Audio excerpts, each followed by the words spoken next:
Hello everyone, this is Shaili and welcome to Digi Edushala. और आज हम UPPSC RO test series program में test number 7 solve करेंगे, जो कि इकोनॉमिक्स से रिलेटेड होगा एंड जिसमें टोटल 140 क्वेश्चंस होंगे। इससे पहले के टेस्ट के लिए आप हमारी प्लेलिस्ट विजिट कर सकते हैं और इसकी पीडीएफ के लिए हमारा टेलीग्राम चैनल ज्वाइन कर सकते हैं, जिसका लिंक डिस्क्रिप्शन बॉक्स में दे दिया गया है। और अगर आपको हमारी वीडियोस यूज़फुल लगती हैं तो हमारी वीडियोस को लाइक एंड शेयर करें और हमारे चैनल को सब्सक्राइब करें। Thank you. शुरू करते हैं। फर्स्ट क्वेश्चन इज, भारत में लघु उद्योग की परिभाषा आधारित है। ऑप्शंस है ए यूनिट द्वारा बिक्री पर, बी मशीनों और उपकरणों में निवेश पर, सी बाजार में व्याप्ति पर, या डी निर्यात क्षमता पर। So correct option is option B, मशीनों और उपकरणों में निवेश पर, यानी इक्विपमेंट के निवेश पर।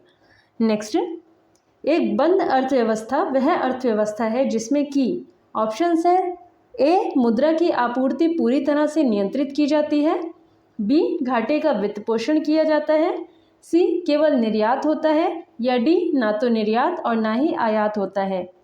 तो बंद अर्थव्यवस्था वो अर्थव्यवस्था होती है जिसमें बाहरी अर्थव्यवस्था से कोई भी व्यापारिक गतिविधि नहीं की जाती, यानी ना तो उससे निर्यात होता है और ना ही आयात। सो correct option is option D, ना तो निर्यात ना ही आयात होता है। नेक्स्ट, भारतीय जनजातीय सहकारी विपणन परिसंघ यानी ट्राइफेड की स्थापना कब की गई। ऑप्शंस हैं ए 1987, बी 1985, सी 1984, या डी 1991।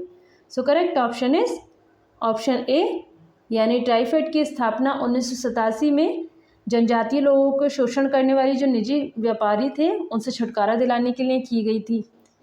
नेक्स्ट, निम्नलिखित में से कौन सा समष्टि अर्थशास्त्र यानी मैक्रो इकोनॉमिक्स में शामिल नहीं है।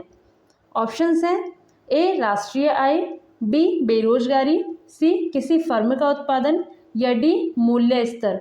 सो correct option is option C, किसी फर्म का उत्पादन। ये समष्टि अर्थशास्त्र में नहीं बल्कि व्यष्टि अर्थशास्त्र यानी माइक्रो इकोनॉमिक्स का पार्ट है, जबकि राष्ट्रीय आय, बेरोजगारी, मूल्य स्तर ये सभी मैक्रो इकोनॉमिक्स यानी कि समष्टि अर्थशास्त्र के भाग हैं। माइक्रो इकोनॉमिक्स के बाकी के भाग भी देख लेते हैं, जैसे फर्म का उत्पादन, उपभोक्ता, श्रम, ये सब माइक्रो इकोनॉमिक्स के पार्ट हैं। नेक्स्ट, थोक मूल्य सूचकांक यानी WPI में सर्वाधिक भारांश किसका होता है। ऑप्शंस हैं ए प्राथमिक उत्पाद, बी ईंधन और ऊर्जा, सी विनिर्मित वस्तुओं, या डी अन्य। So correct option is option C, विनिर्मित वस्तुओं का सबसे ज़्यादा भारांश होता है, जो कि है 64.23%।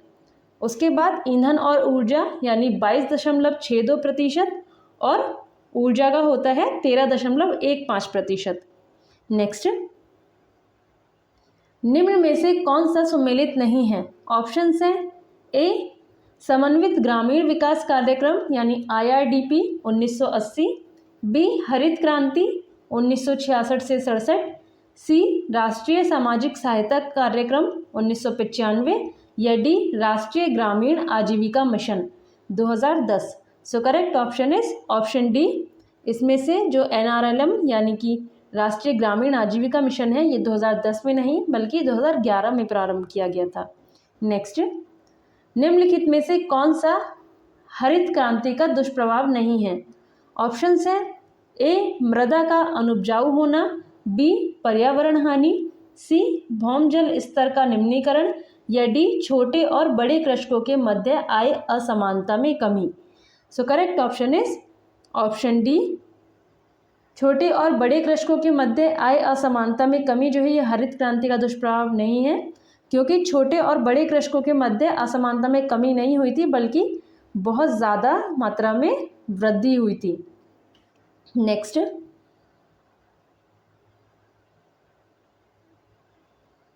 भारत सरकार द्वारा निर्धारित कौन सी अर्हता किसी कंपनी को स्टार्टअप कंपनी के रूप में वर्गीकृत किए जाने हेतु सही नहीं है। पहला कथन है निगमन पंजीकरण की तिथि से 12 वर्ष की अवधि तक किसी कंपनी को स्टार्टअप माना जाएगा। दूसरा है पिछले वित्तीय वर्ष में कंपनी का वार्षिक टर्नओवर 100 करोड़ रुपए से अधिक नहीं होना चाहिए। तो इसमें पहला स्टेटमेंट हमारा इसमें गलत हो जाएगा और दूसरा सही हो जाएगा, क्योंकि 12 वर्ष नहीं बल्कि 10 वर्ष।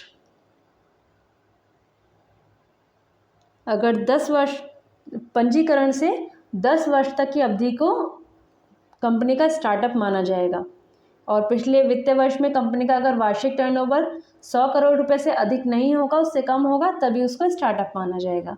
तो इसमें हमारा केवल 2 कथन सही हो जाएगा, यानी ऑप्शन बी। नेक्स्ट, भारतीय आर्थिक नियोजन में कौन सी पंचवर्षीय योजना अपनी निर्धारित समय अवधि पूर्ण नहीं कर सकी? ऑप्शंस हैं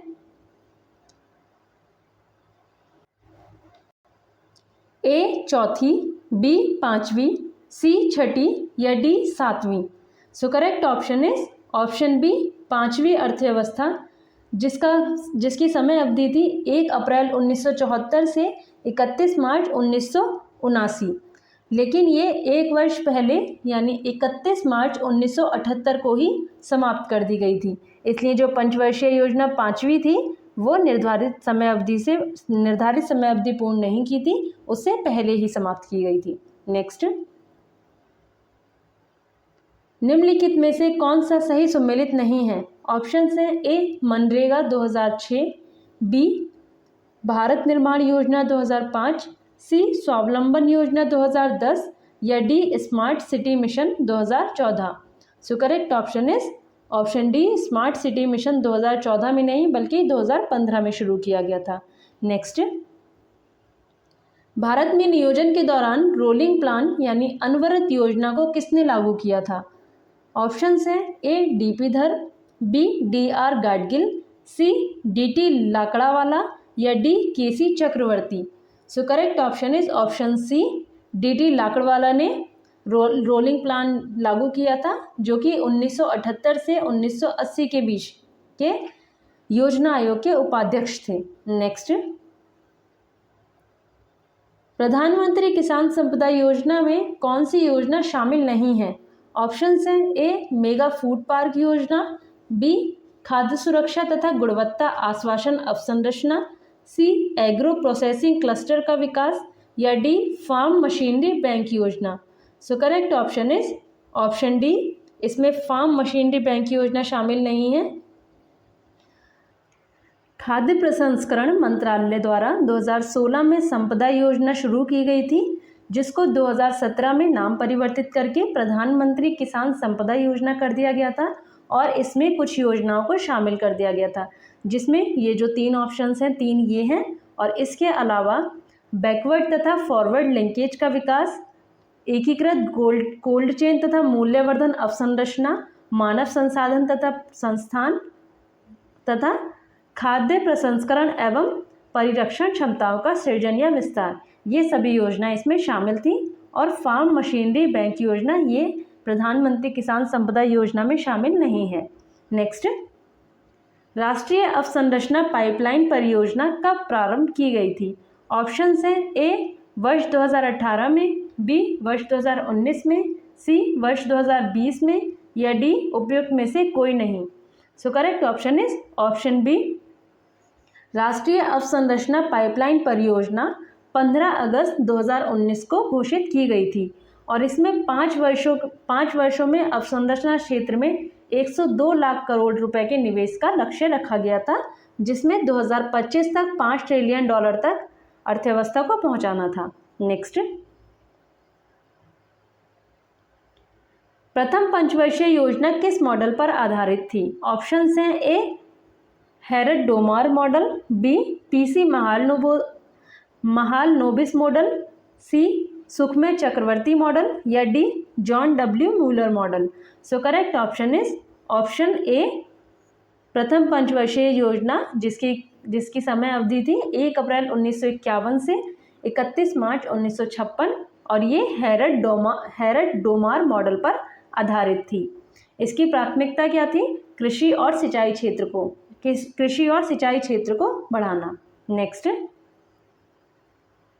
भारत में नियोजन के दौरान कुल कितने वर्षों का योजना अवकाश रहा है? ऑप्शंस हैं ए 5, बी 6, सी 7 या D 8। So correct option is option B.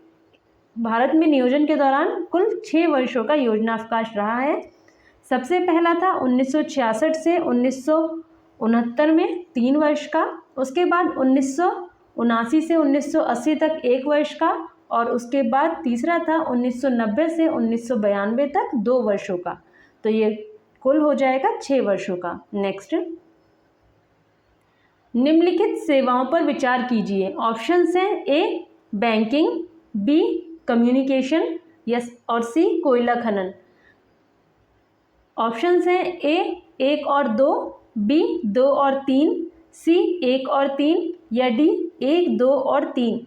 So correct option is option A banking और कम्युनिकेशन। ये तीनों ही सेवाएं तृतीयक क्षेत्र की ये दोनों ही तृतीयक क्षेत्र की सेवाएं हैं, बल्कि कोयला खनन प्राथमिक क्षेत्र की सेवा है।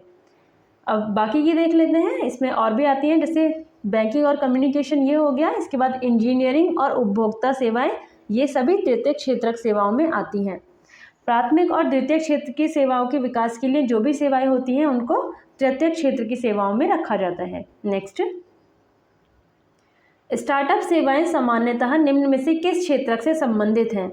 ऑप्शंस हैं ए प्राथमिक, बी द्वितीयक, सी तृतीयक या डी इनमें से कोई नहीं। So correct option is option C, startup सेवाओं को सामान्यतः तृतीयक क्षेत्र में रखा जाता है। नेक्स्ट, ई कॉमर्स सेवा के अंग के रूप में निम्नलिखित में से कौन सा शामिल किया जाता है? ऑप्शंस हैं ए उत्पाद की खरीद, बी भंडारण, सी डिलीवरी या डी उपयुक्त सभी। So correct option is option D उपयुक्त सभी। ई कॉमर्स सेवा होता है जैसे जो भी उपभोक्ता और खरीदारों और विक्रेताओं के बीच जो डिजिटल प्लेटफॉर्म होता है उसको ई कॉमर्स सेवा कहते हैं। इसमें उत्पाद की खरीद, भंडारण और डिलीवरी तीनों ही चीज़ें आती हैं। नेक्स्ट, निम्नलिखित में से कौन सा ई कॉमर्स का प्रकार है? ऑप्शंस हैं A business to consumer, B business to business, C consumer to consumer या डी उपयुक्त सभी। So correct option is option D. इसमें ये तीनों ही आ जाएंगे, business to consumer, business to business और कंज्यूमर टू कंज्यूमर। नेक्स्ट, राष्ट्रीय निवेश एवं अवसंरचना कोष NIIF की स्थापना किस वर्ष की गई? ऑप्शंस हैं ए 2015 में, बी 2016 में, सी 2017 में या डी 2019 में। So correct option is option ए, राष्ट्रीय निवेश एवं अवसंरचना कोष की स्थापना 2015 में की गई थी। नेक्स्ट, रतन पी वाटल समिति का संबंध निम्न में से किससे था? ऑप्शंस हैं ए केंद्र राज्य संबंध, बी कर सुधार, सी डिजिटल भुगतान को बढ़ावा या डी मौद्रिक ढांचे का मूल्यांकन। So correct option is option C, Ratan P Watal समिति का संबंध डिजिटल भुगतान को बढ़ावा देने से था, और ये जो है 2016 में इसका गठन किया गया था। नेक्स्ट, निम्न में से किस समिति की सिफारिशों के आधार पर क्षेत्रीय ग्रामीण बैंकों की स्थापना की गई? ऑप्शंस हैं ए रघुराम राजन समिति, बी सुब्बाराव समिति, सी राजा चेलैया समिति या डी नरसिम्हन कार्य समूह। सो correct option is option D, क्षेत्रीय ग्रामीण बैंकों की स्थापना नरसिम्हन कार्य समूह के सिफारिशों पर की गई थी, और ये 1975 में इसकी स्थापना की गई थी, जबकि इसका अधिनियम था क्षेत्रीय ग्रामीण बैंक अधिनियम 1976। नेक्स्ट, सेबी को निम्न में से किस श्रेणी में शामिल किया जाता है? ऑप्शंस हैं ए बैंक, बी बैंकिंग वित्तीय कंपनी, सी गैर बैंकिंग वित्तीय कंपनी या डी इनमें से कोई नहीं। तो securities and exchange board of India एक गैर बैंकिंग वित्तीय कंपनी है और इसको इस श्रेणी में रखा जाता है, जबकि इसकी स्थापना 1988 में की गई थी और इसका मुख्यालय मुंबई में स्थित है। नेक्स्ट, ग्रीनेक्स निम्न में से किस वर्ष जारी किया गया था? ऑप्शंस हैं ए 1992, बी 1999, सी 2006 या D 2012। So correct option is option D. 2012 में ग्रीनिक्स को जारी किया गया था और ग्रीनिक्स एक पर्यावरण अनुकूल शेयर सूचकांक है जो कि बॉम्बे स्टॉक एक्सचेंज के द्वारा जारी किया गया था। नेक्स्ट, रक्षा सेवाओं पर व्यय निम्नलिखित में से किस व्यय के अंतर्गत शामिल किया जाता है? ऑप्शंस हैं ए योजनागत व्यय, बी गैर योजनागत व्यय, सी उपयुक्त दोनों या डी उपयुक्त में से कोई नहीं। So correct option is option B. रक्षा सेवाओं के व्यय को गैर योजनागत व्यय में शामिल किया जाता है। नेक्स्ट, किस कंपनी को मिनी रत्न श्रेणी में शामिल करने हेतु निम्न में से कौन सा आधार देखा जाता है? ऑप्शंस हैं ए कंपनी का आकार, बी वित्तीय स्थिति या सी संचालन। इसके ऑप्शंस हैं 1 और 2, बी 2 और 3, सी 1 और 3 या डी 1, 2 और 3 यानी तीनों। सो correct option is option D. किसी कंपनी को अगर मिनी रत्न श्रेणी में शामिल करना होगा या नवरत्न श्रेणी में या महारत्न श्रेणी में, तो तीनों ही श्रेणियों में शामिल करने के लिए कंपनी का आकार, वित्तीय स्थिति और संचालन, इन तीनों को ध्यान में रखा जाता है। नेक्स्ट, किसी कंपनी को महारत्न कंपनी का दर्जा प्राप्त करने हेतु निम्न में से कौन सी आवश्यक शर्त नहीं है? ऑप्शंस हैं ए पूर्व से मिनी रत्न का दर्जा प्राप्त हो, बी भारतीय शेयर बाजार में पंजीकृत हो, सी 15,000 करोड़ रुपए से अधिक का औसत वार्षिक नेटवर्थ हो या डी 5,000 करोड़ रुपए से अधिक का औसत वार्षिक शुद्ध लाभ हो। सो करेक्ट ऑप्शन इज ऑप्शन ए। अगर मिनी रत्न का दर्जा प्राप्त होने के बाद उसे नवरत्न का दर्जा मिलना ज़रूरी है और उसके बाद किसी कंपनी को महारत्न का दर्जा मिलेगा, तो पूर्व में नवरत्न का दर्जा प्राप्त होना चाहिए, तभी महारत्न कंपनी का दर्जा प्राप्त करने के लिए उसको ये शर्त माननी होगी। नेक्स्ट, में से कौन सी कंपनी भारत में महारत्न दर्जा प्राप्त कंपनी नहीं है? ऑप्शंस हैं ए भेल, बी ONGC, सी HAL या D SAIL. So correct option is option C HAL। ये महारत्न दर्जा प्राप्त कंपनी नहीं है बल्कि नवरत्न दर्जा प्राप्त कंपनी है, जबकि भेल, ONGC और सेल ये तीनों ही महारत्न कंपनियां हैं। Next, oil India limited oil निम्नलिखित में से किस श्रेणी की कंपनी है? ऑप्शंस हैं ए मिनी रत्न, बी नवरत्न, सी महारत्न या डी इनमें से कोई नहीं। So correct option is option B. Oil India limited यानी ऑयल ये एक नवरत्न कंपनी है। नेक्स्ट, किसी राज्य के संदर्भ में निम्न स्थितियों पर विचार करें। ऑप्शंस हैं ऑप्शन में कथन है खराब अवसंरचना के साथ आर्थिक पिछड़ापन, सेकंड पड़ोसी देश की सीमाओं के समीप स्थित होना, एंड थर्ड निम्न जनसंख्या घनत्व।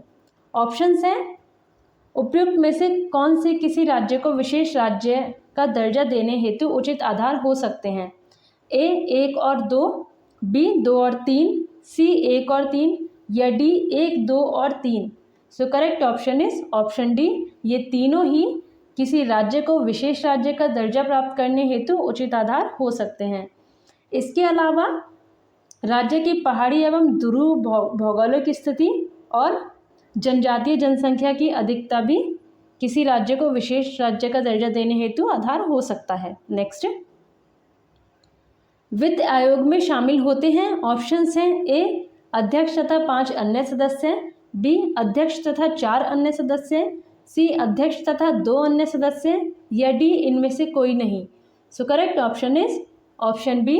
अध्यक्ष तथा 4 अन्य सदस्य वित्त आयोग में शामिल होते हैं, जबकि वित्त आयोग का उल्लेख भारत के संविधान के अनुच्छेद 280 में दिया गया है, जिसमें कहा गया है कि इसके अंतर्गत एक अर्ध न्यायिक निकाय के रूप में वित्त आयोग का गठन किया जाएगा और इसका गठन राष्ट्रपति प्रत्येक 5 वर्ष में करते हैं और इसमें एक अध्यक्ष तथा 4 अन्य सदस्य होते हैं। इनकी नियुक्ति भी राष्ट्रपति द्वारा की जाती है।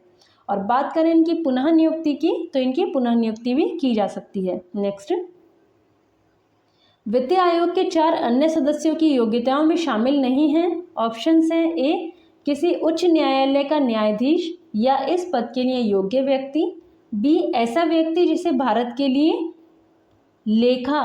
लेखा वित्त मामलों का विशेष ज्ञान हो, या सी ऐसा व्यक्ति जिसे प्रशासन और वित्तीय मामलों का व्यापक अनुभव हो, या डी ऐसा व्यक्ति जिसने कम से कम 10 वर्षों तक न्यायाधीश के रूप में कार्य किया हो। तो इसे बताना है कि ऐसा क्या है जो इसमें शामिल नहीं हो। तो तीनों स्टेटमेंट शुरू वाले सही हैं, जबकि ये गलत है फोर्थ। इसमें ऐसा नहीं है ऐसा व्यक्ति जिसने कम से कम 10 वर्षों तक न्यायाधीश के रूप में कार्य किया हो, बल्कि ऐसा व्यक्ति जो अर्थशास्त्र का विशेष ज्ञाता हो, वो इनकी योग्यताओं में शामिल है। Next,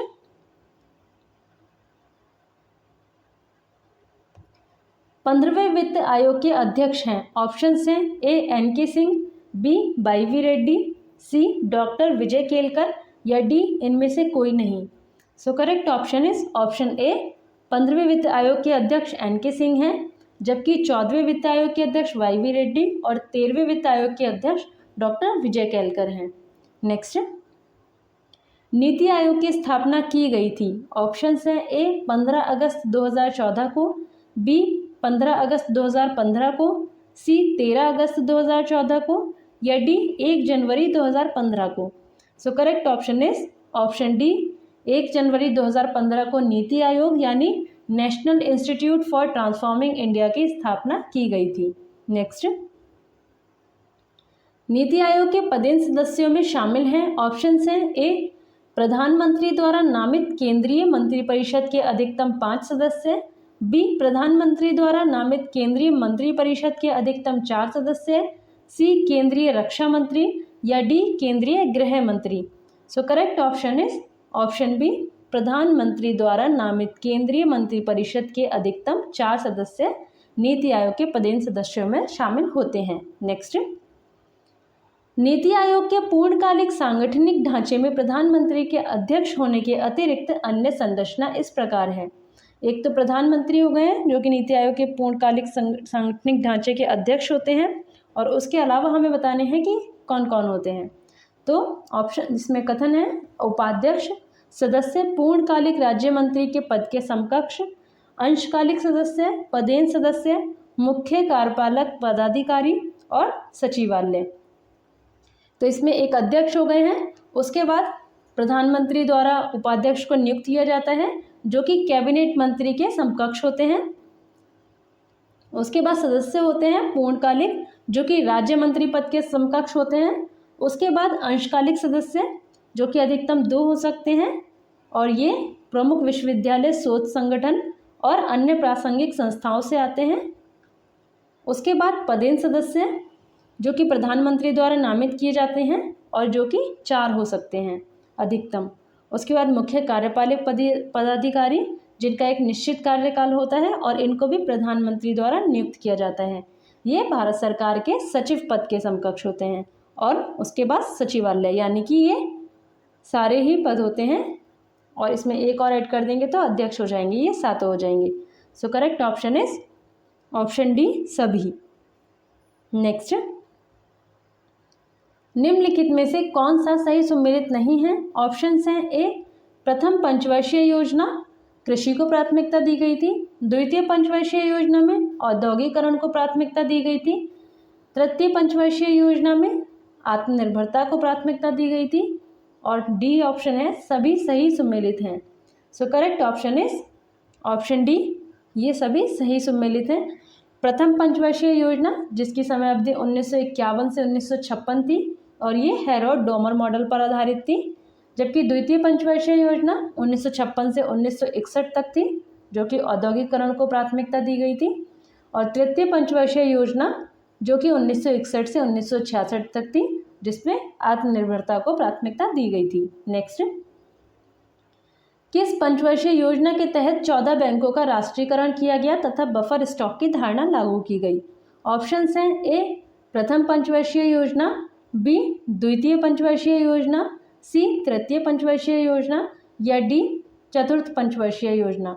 so correct option is option D चतुर्थ पंचवर्षीय योजना, जिसकी समय अवधि 1969 से 1974 तक थी और जिसमें तीव्र विकास को प्राथमिकता दी गई थी। इसी में 14 बैंकों का राष्ट्रीयकरण किया गया और बफर स्टॉक की धारणा को लागू किया गया था। नेक्स्ट, बजट अनुमान 2023-24 के अनुसार महात्मा गांधी राष्ट्रीय ग्रामीण रोजगार गारंटी कार्यक्रम यानी मनरेगा के लिए परिव्यय का अनुमान है। ऑप्शन है ए 73,000 करोड़ रुपए, बी 60,000 करोड़ रुपए, सी 70,000 करोड़ रुपए या डी इनमें से कोई नहीं। So correct option is option B 60,000 crore रुपए का परिव्यय अनुमान किया गया इसमें। नेक्स्ट, रोलिंग प्लान की अवधारणा कब लागू हुई थी? ऑप्शंस हैं ए वर्ष 1978 में, बी वर्ष 1975 में, सी वर्ष 1976 में या डी इनमें से कोई नहीं। So correct option is option ए वर्ष 1978 में, जो 1978 से 1980 के बीच डीटी लकड़ावाला जो योजना आयोग के अध्यक्ष थे उनके द्वारा ये लागू की गई थी। नेक्स्ट, उस नीति का नाम बताएं जो सरकार के व्यय और कराधान नीतियों की व्याख्या करता है। ऑप्शंस हैं ए मौद्रिक नीति, बी राजकोषीय नीति, सी श्रम बाजार नीतियां या डी वाणिज्यिक नीति। So correct option is option B, सरकार के व्यय और कराधान नीतियों की व्याख्या राजकोषीय नीति में आती है। नेक्स्ट, राजकोषीय नीति से संबंधित असत्य कथन की पहचान कीजिए। ऑप्शंस हैं ए इस नीति का निर्धारण भारतीय रिजर्व बैंक द्वारा किया जाता है, बी इस नीति में सार्वजनिक आय और व्यय की बात की जाती है, सी इसका प्रभाव प्रत्यक्ष रूप से जनता की क्रय शक्ति पर पड़ता है या डी इसका परिणाम तत्कालिक होता है। सो करेक्ट ऑप्शन इज ऑप्शन ए, ये इसमें असत्य होगा क्योंकि इस नीति का निर्धारण भारतीय रिजर्व बैंक के द्वारा नहीं किया जाता बल्कि वित्त मंत्रालय द्वारा किया जाता है। नेक्स्ट, निम्नलिखित में से कौन सा एक कर प्रणाली के अंतर्गत शामिल नहीं है? ऑप्शंस हैं ए अनुपातिक कर प्रणाली, बी प्रगतिशील कर प्रणाली, सी प्रत्यक्ष कर प्रणाली या डी ऊर्ध्वगामी कर प्रणाली। सो correct option is option D ऊर्ध्वगामी कर प्रणाली। एक ही ऑप्शंस देख लेते हैं। अनुपातिक कर प्रणाली, जिसमें आधार की मात्रा के बदलने के साथ कर की दर स्थिर रहती है, वह अनुपातिक कर प्रणाली होता है। ऐसे ही प्रगतिशील कर प्रणाली में आय की वृद्धि के साथ कर की दर में वृद्धि होती है और उसके बाद आता है प्रत्यक्ष कर प्रणाली और अप्रत्यक्ष कर प्रणाली। नेक्स्ट, निम्नलिखित में से किस राजकोषीय नीति का उपयोग अर्थव्यवस्था को स्थिर रखने के लिए उपयोग में लाया जाता है? ऑप्शंस हैं ए बेरोजगारी बीमा लाभ के लिए भुगतान करना, बी सेवानिवृत्त सैन्य कर्मियों के लिए पेंशन का भुगतान करना, सी राष्ट्रीय राजमार्गों के निर्माण पर खर्च करने के लिए अधिक पूंजी आवंटित करना या डी अर्थव्यवस्था के भीतर धन की आपूर्ति में कमी करना। सो करेक्ट ऑप्शन इज ऑप्शन ए, राजकोषीय नीति का उपयोग अर्थव्यवस्था को स्थिर रखने के लिए बेरोजगारी बीमा लाभ के लिए भुगतान करना, इसका उपयोग किया जाता है। नेक्स्ट,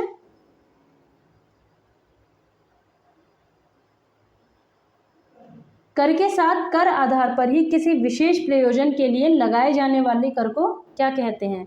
ऑप्शंस हैं ए अधिभार, बी उपकर, सी मूल्यवर्धन कर या डी सेवा कर।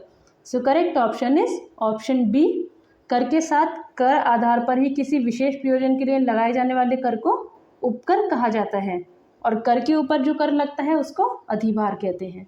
नेक्स्ट, सरकारी व्यय को नियंत्रित करने का मुख्य प्राधिकारी कौन है? ऑप्शंस हैं ए नीति आयोग, बी भारतीय रिजर्व बैंक, सी वित्त मंत्रालय या डी वित्त आयोग। So correct option is option C वित्त मंत्रालय। नेक्स्ट, निम्नलिखित में से कौन सा कर केंद्र सरकार के अंतर्गत नहीं आता? ऑप्शंस हैं ए उपहार कर, बी निगम कर, सी परिवहन कर या डी सीमा शुल्क। So correct option is option C परिवहन कर।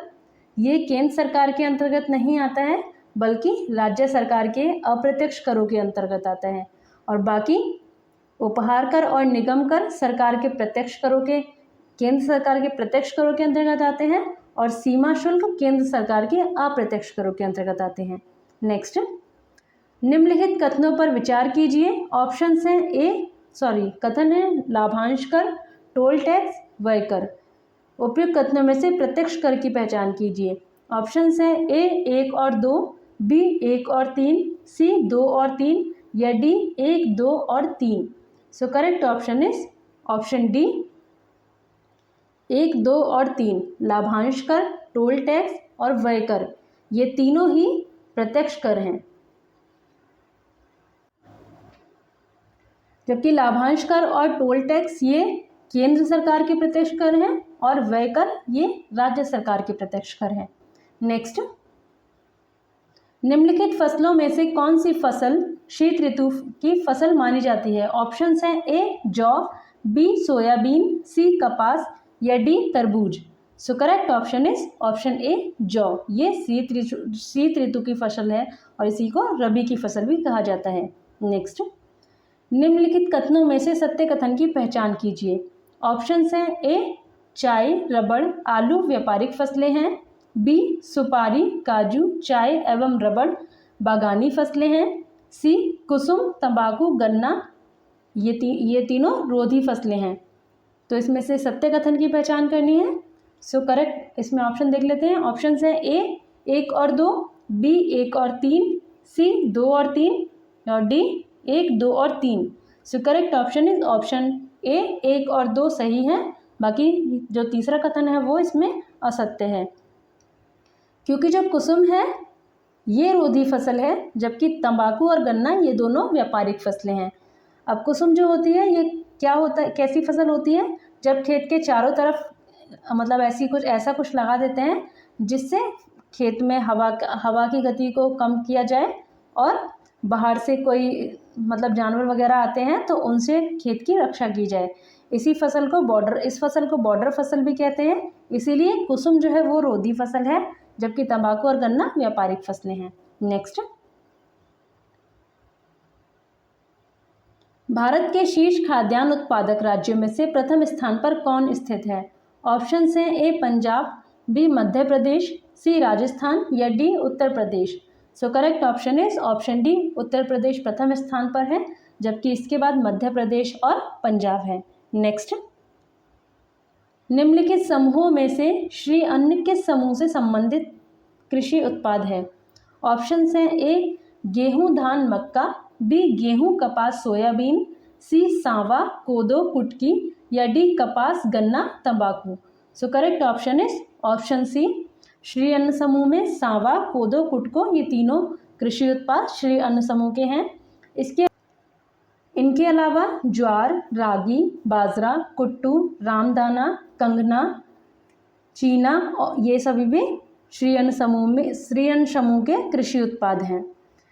जो भारत है वो दुनिया का श्री अन्न का सबसे बड़ा उत्पादक है, जबकि निर्यातक में वो दूसरे नंबर पर आता है। भारत को इसका वैश्विक केंद्र बनाने के लिए भारतीय बाजरा अनुसंधान संस्थान जो कि हैदराबाद में है, इस क्षेत्र को बढ़ावा दिया जाएगा। नेक्स्ट, कृषि वर्धक निधि की स्थापना किस उद्देश्य के लिए किया गया है? ऑप्शंस हैं ए किसानों की चुनौतियों के लिए समाधान उपलब्ध कराना, बी कृषि से संबंधित अनुसंधान केंद्र स्थापित करना, सी कृषि जोतों में वृद्धि करना या डी फसल क्रांति को बढ़ावा देना।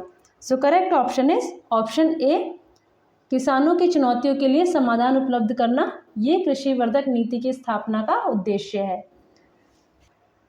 और युवा उद्यमी द्वारा ग्रामीण क्षेत्रों में नए एग्री स्टार्टअप खोलना, इसको प्रोत्साहित करना भी इस निधि का उद्देश्य है। नेक्स्ट, निम्नलिखित कथनों पर विचार कर सत्य कथन की पहचान कीजिए। कथन है कृषि लागत एवं कीमत आयोग द्वारा सरकार को न्यूनतम समर्थन मूल्य पर सलाह प्रदान किया जाता है। दूसरा है वर्तमान में 22 फसलों के लिए आयोग न्यूनतम समर्थन मूल्य की संस्तुति करता है। सो इसमें दोनों ही स्टेटमेंट हमारे इसमें करेक्ट हो जाएंगे। So correct option is option C, 1 तथा 2 दोनों ही इसमें सही है। कृषि लागत तथा कीमत आयोग की स्थापना 1965 में की गई थी, जबकि इसका नाम जो परिवर्तित किया गया था वो 1985 में किया गया था। और इसमें जो ये 22 फसलें हैं जिनके लिए आयोग ने न्यूनतम समर्थन मूल्य की संस्तुति की है, इसमें 14 तो खरीफ फसलें हैं, 6 रबी की फसलें हैं, जबकि 2 नकदी फसलें हैं। नेक्स्ट, वर्तमान में भारत का कृषि निर्यात में स्थान है। ऑप्शन हैं ए 10वां, बी 11वां, सी 12वां या डी 13वां। So correct option is option D, Bharat का कृषि निर्यात में स्थान 13वां है, जबकि वर्तमान में विश्व का दूसरा सबसे बड़ा कृषि उत्पादक देश भारत है। नेक्स्ट, निम्नलिखित में से कौन सम्मिलित नहीं है? ऑप्शंस हैं ए ओलेरीकल्चर सब्जियों की व्यापारिक कृषि, बी विटिकल्चर व्यापारिक स्तर पर अंगूर उत्पादन, सी मेरीकल्चर घोड़ों एवं खच्चरों का व्यापारिक स्तर पर पालन, या डी ऑर्बेरिकल्चर वृक्षों तथा झाड़ियों की कृषि। So correct option is option C mariculture घोड़ों एवं खच्चरों का व्यापारिक स्तर पर पालन नहीं बल्कि समुद्री जीवों के उत्पादन की क्रिया को कहा जाता है, और घोड़ों एवं खच्चरों के व्यापारिक स्तर के पालन को हॉर्सिकल्चर कहा जाता है। नेक्स्ट, असत्य कथन की पहचान कीजिए। ऑप्शंस हैं ए नींबू में लिटिल लीफ रोग तांबा यानी कॉपर की कमी से होता है, बी धान का खैरा रोग जस्ता यानी जिंक की कमी से होता है, सी पौधों में वृद्धि के लिए नाइट्रोजन का जिम्मेदार होना, या डी क्लोरोफिल में मुख्य तत्व मैग्नीज है। सो correct option is option D chlorophyll में मुख्य तत्व मैग्नीज है। ये कथन इसमें असत्य है क्योंकि मैग्नीज नहीं मैग्नीशियम होता है, और मैग्नीशियम ऊर्जा स्थानांतरण के लिए जिम्मेदार होता है, जबकि जो मैग्नीज होता है वो एंजाइम की सक्रियता और प्रकाश संश्लेषण के लिए जिम्मेदार होता है। नेक्स्ट, निम्नलिखित में से ऊन उत्पादन के लिए सुप्रसिद्ध बकरी की प्रजाति है। ऑप्शंस हैं A Jamunapari, B angora, C merino, या D anglo nubian. So correct option is option B angora, और ये इसका जन्म स्थान मध्य एशिया का है। नेक्स्ट, गैर निष्पादित परिसंपत्तियां एनपीए यानी नॉन प्रॉफिट असेट्स किसे कहा जाता है।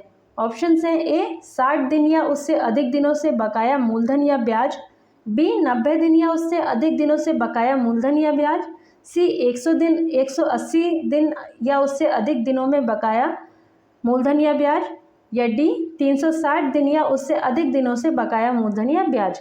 सो correct option is option B 90 दिन या उससे अधिक दिनों से अधिक बकाया मूलधन या ब्याज को गैर निष्पादित परिसंपत्तियां यानी एनपीए कहा जाता है। और देश में सबसे अधिक NPA state bank of India का है, जो कि देश की सबसे बड़ी बैंक है, जिसका प्रतिशत 24.39% है, और उसके बाद पंजाब नेशनल बैंक का दूसरा स्थान है। नेक्स्ट, ईज सुधार एजेंडा किस वित्तीय संस्था में सुधार हेतु लागू किया गया है। ऑप्शंस हैं ए सार्वजनिक क्षेत्रक बैंक, बी निजी वाणिज्यिक बैंक, सी गैर बैंकिंग वित्तीय कंपनियां, या D urban corporative bank. So correct option is option ए सार्वजनिक क्षेत्रक bank PSB public sector banks. Public sector banks में ई सुधार एजेंडा इसमें सुधार हेतु लागू किया गया है। ई सुधार एजेंडा की फुल फॉर्म है enhanced access and service excellence reform agenda EASE. Next, प्रधानमंत्री जनधन योजना कब प्रारंभ की गई। ऑप्शंस हैं ए 2016 में, बी 2014 में, सी 2015 में, या डी 2017 में। So correct option is option B प्रधानमंत्री जनधन योजना 28 अगस्त 2014 को लागू की गई थी।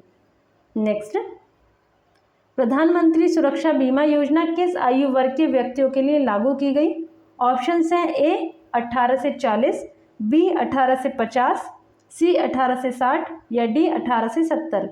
सो correct option is option D प्रधानमंत्री सुरक्षा बीमा योजना 9 मई 2015 को कोलकाता में आरंभ की गई थी, और इसमें 18 से 17 वर्ष की आयु के सभी बचत बैंक खाता धारक शामिल होने के हकदार हैं। नेक्स्ट, सभी अनुसूचित वाणिज्यिक बैंकों को अपने ऋण का कितने प्रतिशत प्राथमिकता प्राप्त क्षेत्रों यानी प्रायोरिटी सेक्टर को प्रदान करना अनिवार्य होता है। ऑप्शंस हैं ए 30%, बी 40%, सी 50%, या D 20%। So correct option is option B 40% इनको देना अनिवार्य होता है, जबकि जो छोटे बैंक होते हैं, जो छोटे और सहकारी बैंक होते हैं, उनको 75% अनिवार्य होता है। नेक्स्ट, विभेदीकरण बैंकिंग प्रणाली यानी डिफरेंशिएटेड बैंकिंग सिस्टम का विचार किस समिति के द्वारा दिया गया। ऑप्शंस हैं ए विमल जलान समिति, बी उर्जित पटेल समिति, सी नचिकेत मोर समिति, या डी रतन पी वॉटल समिति। So correct option is option C Nachiket Mor समिति ने विभेदीकरण बैंकिंग प्रणाली का विचार दिया था।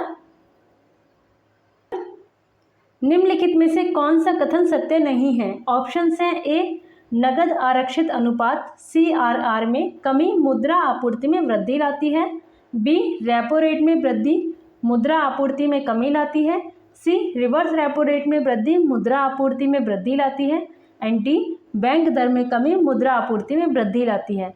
तो इसमें हमें असत्य कथन बताना है। इसमें जो सी है रिवर्स रेपो रेट में वृद्धि मुद्रा आपूर्ति में वृद्धि लाती है, ये गलत होगा क्योंकि रिवर्स रेपो रेट में वृद्धि मुद्रा आपूर्ति में कमी लाती है। नेक्स्ट, क्षेत्रीय ग्रामीण बैंक में सर्वाधिक हिस्सेदारी किसकी होती है? ऑप्शंस हैं ए केंद्र सरकार, बी राज्य सरकार, सी प्रमोटर बैंक या डी निजी क्षेत्र। सो करेक्ट ऑप्शन इज ऑप्शन ए, केंद्र सरकार की हिस्सेदारी सबसे अधिक होती है 50%, उसके बाद प्रायोजक बैंक 35% और राज्य सरकार की इसमें हिस्सेदारी होती है 15%, सबसे कम होती है। नेक्स्ट, भारतीय लघु उद्योग विकास बैंक सिडबी यानी small industries development bank of India का मुख्यालय कहाँ स्थित है? ऑप्शंस हैं ए मुंबई, बी इंदौर, सी कोलकाता या D Lucknow. So correct option is option D, SIDBI का मुख्यालय लखनऊ में स्थित है। नेक्स्ट, मौद्रिक नीति समिति MPC का अध्यक्ष कौन होता है? ऑप्शंस हैं ए वित्त मंत्री, बी प्रधानमंत्री, सी भारतीय रिजर्व बैंक का गवर्नर या डी वित्त सचिव।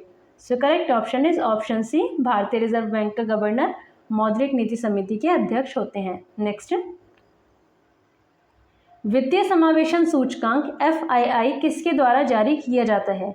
ऑप्शंस हैं ए वित्त मंत्रालय, बी राष्ट्रीय सांख्यिकी कार्यालय, सी नीति आयोग या डी भारतीय reserve bank. So correct option is option D, वित्तीय समावेशन सूचकांक भारतीय रिजर्व बैंक के द्वारा जारी किया जाता है। नेक्स्ट, निम्नलिखित में से कौन सा फिएट मनी का उदाहरण है? ऑप्शंस हैं ए करेंसी नोट, बी ड्राफ्ट, सी चेक या D bill. So correct option is option A, currency note fiat money का उदाहरण होता है।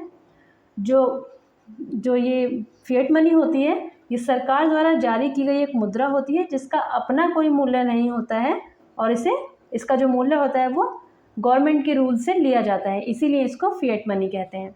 जैसे ये जितना इसको बनाने में पैसा लगा होगा उतनी इसकी वैल्यू नहीं होगी, लेकिन जो गवर्नमेंट के रूल हैं उसके हिसाब से इसकी वैल्यू ज़्यादा होगी। नेक्स्ट, निम्न में कौन सी रिपोर्ट विश्व बैंक द्वारा जारी नहीं की जाती है? ऑप्शंस हैं A world economic outlook, B विश्व विकास रिपोर्ट, C ease of doing business report या डी अर्धवार्षिक वैश्विक आर्थिक संभावना report. So correct option is option A, world economic outlook report IMF द्वारा जारी की जाती है, जबकि विश्व विकास report, ease of doing business report, अर्धवार्षिक वैश्विक आर्थिक संभावना रिपोर्ट, ये तीनों ही विश्व बैंक द्वारा जारी की जाती हैं। नेक्स्ट, भुगतान संतुलन के चालू खाते में निर्यात की कौन सी मदें सम्मिलित की जाती हैं? ऑप्शंस हैं ए बीमा के प्रीमियम का भुगतान, बी प्रवासियों द्वारा प्रेषित राशि, सी व्यापारिक ऋणों का भुगतान या डी उपयुक्त सभी। So correct option is option D, ये सभी भुगतान संतुलन के चालू खाते में निर्यात की मदें हैं।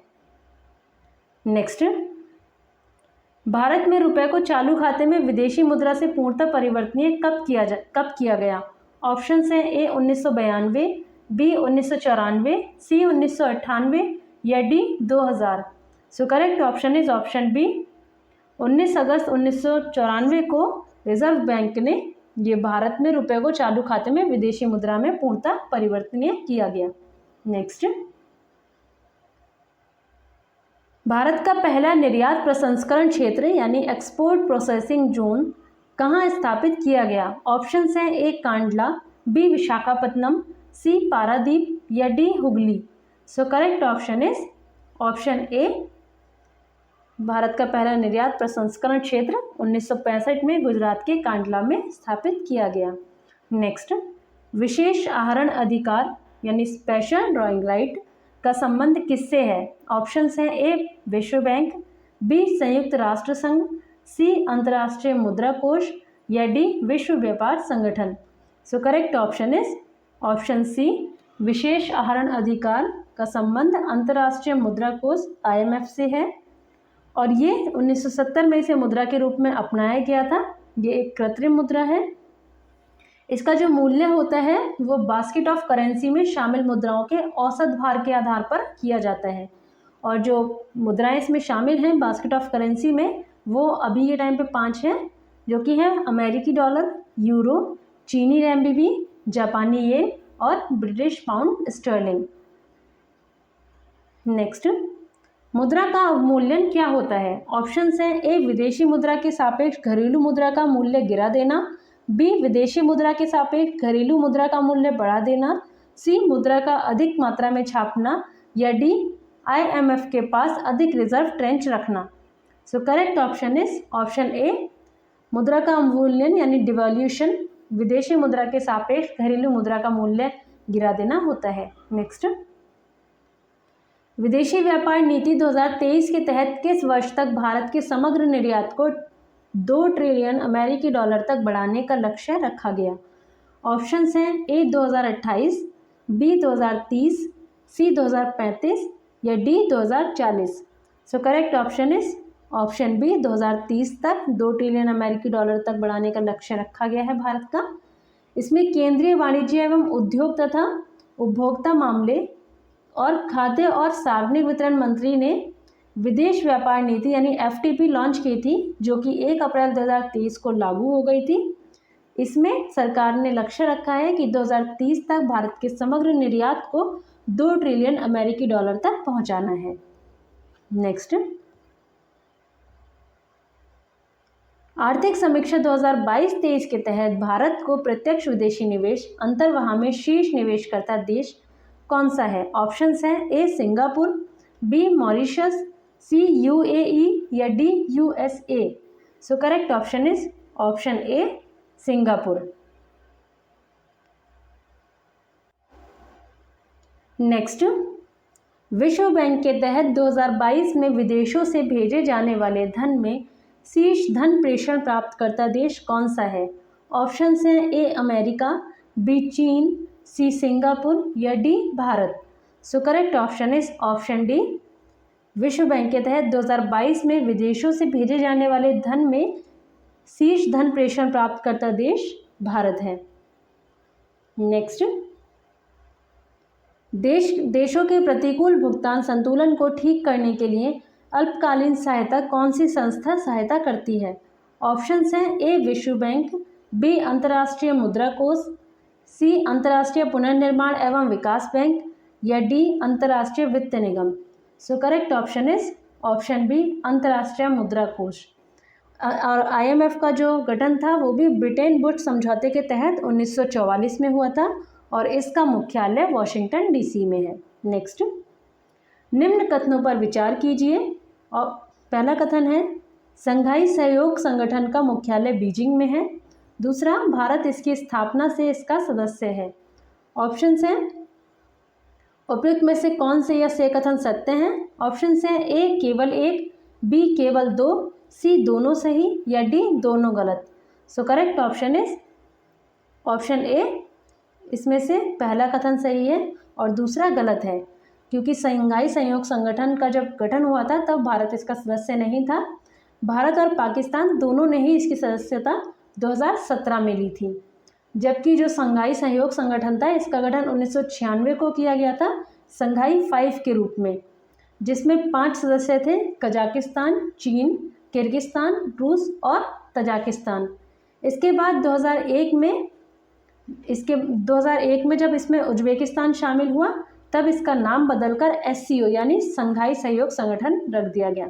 इसके बाद 2017 में इंडिया और इसमें पाकिस्तान आ गए थे, जिसके बाद अब इसमें 7 सदस्य हो गए हैं और एक और सदस्य अब इसमें बनने वाला है जो कि है ईरान।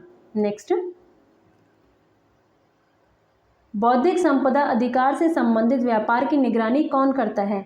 ऑप्शंस हैं ए विश्व व्यापार संगठन, बी अंतर्राष्ट्रीय वित्त निगम, सी नाबार्ड या डी संयुक्त राष्ट्र संगठन। So correct option is option ए विश्व व्यापार संगठन। जबकि भारत में इसकी बात करें तो 1911 में भारतीय पेटेंट और डिज़ाइन अधिनियम बनाया गया था और स्वतंत्रता के बाद दोबारा से 1970 में पेटेंट अधिनियम बना, जो कि 1972 में लागू किया गया और उसके बाद से इसमें 2 बार संशोधन किया गया, एक 2002 में और दूसरा 2005 में। बौद्धिक संपदा होता है क्या है, यानी इंटेलेक्चुअल प्रॉपर्टी, किसी व्यक्ति या संस्था द्वारा सर्जित कोई संगीत, मतलब कोई संगीत, साहित्यिक कृति, कला, खोज, प्रतीक या कोई भी ऐसी चीज़ जो उसके द्वारा बनाई गई है, उसमें डिज़ाइन, कॉपीराइट, ट्रेडमार्क, पेटेंट आदि को बौद्धिक संपदा कहते हैं। नेक्स्ट, सार्क की स्थापना कब हुई थी? ऑप्शंस हैं ए 1975 में, बी 1985 में, सी 1992 में या डी 1998 में। So correct option is option B, इसकी स्थापना 1985 में की गई थी। इसके सदस्य देश हैं भारत, पाकिस्तान, मालदीव, बांग्लादेश, श्रीलंका, भूटान, नेपाल और अफगानिस्तान, जबकि इसका मुख्यालय काठमांडू, नेपाल में है। नेक्स्ट, निम्न में कौन सम्मिलित नहीं है? एक तरफ संगठन दिए हुए हैं और दूसरी तरफ उनके मुख्यालय। तो ऑप्शंस हैं A ASEAN Jakarta, B BIMSTEC Dhaka, C UNCTAD Geneva या डी एशियाई विकास bank Beijing. So correct option is option D, एशियाई विकास बैंक बीजिंग में नहीं बल्कि मनीला में है इसका मुख्यालय और बीजिंग में एशियाई अवसंरचना निवेश बैंक यानी AIIB का मुख्यालय है। नेक्स्ट, निम्न कथनों पर विचार कीजिए। पहला कथन है G20 की स्थापना 1999 में हुई थी। दूसरा, हाल ही में इसका 2023 का सम्मेलन भारत में हुआ। उपयुक्त में से कौन से कथन सत्य हैं? ऑप्शंस हैं ए केवल एक, बी केवल दो, सी दोनों सही या डी दोनों गलत। So correct option is option C, इसमें दोनों ही स्टेटमेंट इसमें सही हो जाएंगे। G20 की स्थापना 1999 में की गई थी और इसमें विश्व के 20 औद्योगिक और विकासशील देशों का ये एक संगठन है। 2023 में इसका सम्मेलन भी भारत में किया गया है, जबकि जो G20 देश हैं इसमें दुनिया की 60% आबादी है और वैश्विक जीडीपी का ये 80% और वैश्विक व्यापार का 75% इसमें शामिल है। इनके सदस्यों की बात की जाए तो अर्जेंटीना, ऑस्ट्रेलिया, ब्राज़ील, कनाडा, चीन, European union, France, Germany, Bharat, Indonesia, Italy, Japan, Mexico, रूस, सऊदी अरब, दक्षिण अफ्रीका, कोरिया गणराज्य, तुर्की, यूनाइटेड किंगडम और संयुक्त राज्य अमेरिका शामिल हैं। नेक्स्ट, सामान्यतः निम्नलिखित में से किस प्रकार की बेरोजगारी की कृषि के क्षेत्र में प्रधानता है? ऑप्शंस हैं ए ऐच्छिक बेरोजगारी, बी चक्रीय बेरोजगारी, सी प्रच्छन्न बेरोजगारी या डी संरचनात्मक बेरोजगारी। So correct option is option C, प्रच्छन्न बेरोजगारी। प्रच्छन्न बेरोजगारी को ही छिपी हुई बेरोजगारी भी कहा जाता है और इसमें क्या होता है कि कृषि के क्षेत्र में जितने भी लोगों की आवश्यकता होती है उससे ज़्यादा लोग लगे हुए होते हैं। अगर उन लोगों को हटा दिया जाए तो उत्पादन पर कोई प्रभाव नहीं पड़ता है और उन व्यक्तियों की सीमांत उत्पादकता इस वजह से शून्य होती है। इसी को प्रच्छन्न बेरोजगारी कहा जाता है। नेक्स्ट, बाजार की दशाओं, मांग और पूर्ति की शक्तियों में परिवर्तन के कारण निम्नलिखित में से किस प्रकार की परिवर्तन उत्पन्न होती है? ऑप्शंस हैं ए घर्षणात्मक बेरोजगारी, बी शहरी बेरोजगारी, सी मौसमी बेरोजगारी या डी चक्रीय बेरोजगारी।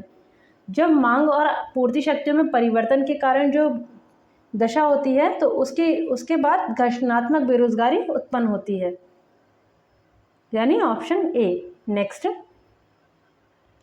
अर्थव्यवस्था में तेजी और मंदी के कारण निम्नलिखित में से किस प्रकार की बेरोजगारी उत्पन्न होती है? ऑप्शंस हैं ए मौसमी बेरोजगारी, बी चक्रीय बेरोजगारी, सी अदृश्य बेरोजगारी या डी उपयुक्त में से कोई नहीं। So correct option is option B, ऐसे चक्रीय बेरोजगारी उत्पन्न होती है। इसमें क्या होता है, जब अर्थव्यवस्था में तेजी आती है तो मांग बढ़ती है और जब मांग बढ़ती है तो उद्योगों में लोगों की ज़रूरत होती है और ज़्यादा से ज़्यादा लोगों को रोज़गार की प्राप्ति होती है। ऐसे ही जब मंदी की स्थिति आती है तो काम में लगे हुए जितने भी लोग होते हैं उनको भी हटा दिया जाता है और ऐसे जो रोज़गार है वो कम हो जाता है, इससे बेरोज़गारी उत्पन्न हो जाती है। इसी को चक्रीय बेरोजगारी कहते हैं, क्योंकि ये स्थायी नहीं होती है, चक्र के रूप में चलती रहती है। जब अर्थव्यवस्था तेज होती है तो बेरोजगारी कम होती है, और जब मंदी होती है तो बेरोजगारी ज़्यादा हो जाती है। नेक्स्ट, निम्नलिखित कथनों पर विचार कीजिए। पहला कथन है, विकासशील देशों में ग्रामीण क्षेत्रों में अल्प रोजगार की स्थिति देखने को मिलती है। दूसरा, विकसित देशों में बेरोजगारी का मूल कारण मांग या व्यय का अभाव होता है। उपयुक्त में से सही कथन है। ऑप्शंस हैं, ए दोनों कथन सत्य हैं, बी केवल एक सत्य है, सी दोनों कथन गलत हैं, या डी केवल कथन दो गलत है। सो करेक्ट ऑप्शन इज ऑप्शन ए, इसमें दोनों ही कथन सत्य हैं। Next,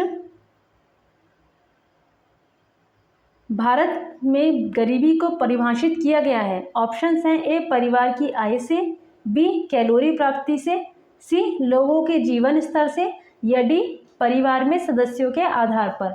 so correct option is option B, calorie प्राप्ति से भारत में गरीबी को परिभाषित किया गया है।